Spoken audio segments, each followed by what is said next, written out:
Prečo máš piť jačmeň? Jednoducho preto, že v svojej normálnej bežnej strave nedáš telu takú výživu, ako potrebuje pre svoje fungovanie.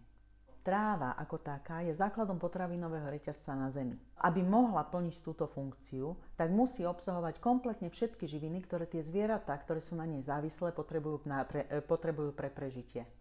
To znamená všetky minerály, vitamíny, stopové prvky, aminokyseliny, fitolátky a ja neviem ešte čo všeličo.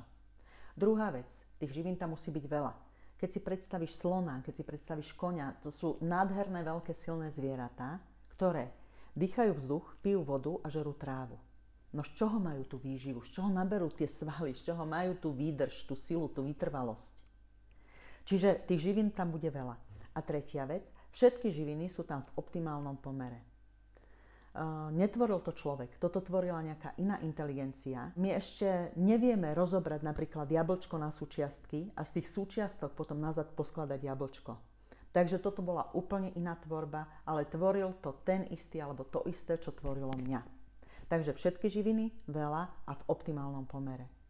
Čo to s tebou spraví, keď to začneš piť? Tvoje telo sa v prvom rade začne nutrične sítiť. Nie kaloricky, to čo v obchode a naša bežná strava, ale nutrične. V tom momente, keď sa vytvorí dostatok, ty keď tam pošleš robotníkov, pošleš tam náradie, pošleš tam materiál, tak sa začne v prvom rade upratovať. Všetky jedy, odpady, toxíny, tvoje telo je inteligentný systém, ono sa toho chce zbaviť. A nezbavuje sa toho len preto, že nevládze, že nemá z čoho, nemá ako.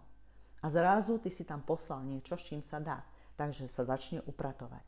Zelené potraviny nás sítia, zároveň čistia a tým pádom ako keby sa uvoľnili ruky imunitnému systému a tvoj imunitný systém ťa začne dávať do poriadku. To, čo je asi najčastejšia prvá vec, ktorú všetci, ktorí začnú piť jačmeň, cítia, tak je rýchly nástup energie. Ďalšia vec, upravuje sa trávenie a potom sa v tom tele začnú dávať do poriadku veci už podľa toho, čo on potrebuje dávať do poriadku. Tebe sa dávajú iné veci do poriadku, ako sa budú dávať tvojej kamarátke.